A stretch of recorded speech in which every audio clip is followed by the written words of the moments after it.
గుజరాత్ సర్కార్ ఏదో కుట్ర పదుతా ఉన్నది. రద్దు చేసినటువంటి 3000% పునరుద్ధరించాలని చెప్పేసి సిపిఎం ప్రజాపంత మాత్రంగా మేము డిమాండ్ చేస్తా ఉన్నాం. అంతేకాదు మహిళలకు ఉచిత బస్సు ఇస్తున్నాం, మహిళలు సౌకర్యంగా వాళ్ళు ప్రయాణాలు చేస్తున్నారని చెప్పేసి చెప్పుకున్నటువంటి వీళ్ళు మహిళలను బదనాం చేసే కార్యక్రమం పెట్టుకునేది తప్ప ఎక్కడ కూడా మహిళలకు సౌకర్యంగా లేనటువంటి వాళ్ళు ఈరోజు ప్రభుత్వం కొనసాగుతా ఉన్నది. ఇది సరైన విధానం కాదు. రేవంత్ రెడ్డి గారు 3000 బస్సులు కాదు, ఈరోజు తండాలకు పోయినా పల్లెలకు పోయినా ఈరోజు బస్సు సౌకర్యం లేక చాలా ఇబ్బంది పడుతున్నారు.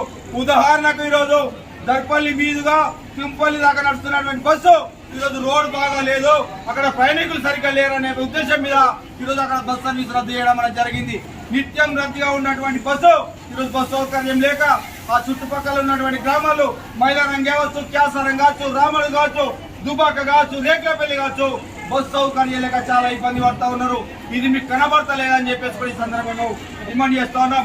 అంతేకాదు మంతెనలు కావచ్చు, మోర్తాడ్ మండలం కేంద్రంలో ఉన్నటువంటి గ్రామాలకు కూడా, కమ్మర్పల్లిలో ఉన్నటువంటి గ్రామాలకు కూడా నేటికి బస్సు సౌకర్యం లేక చాలా ఇబ్బంది పడుతూ ఉన్నారు.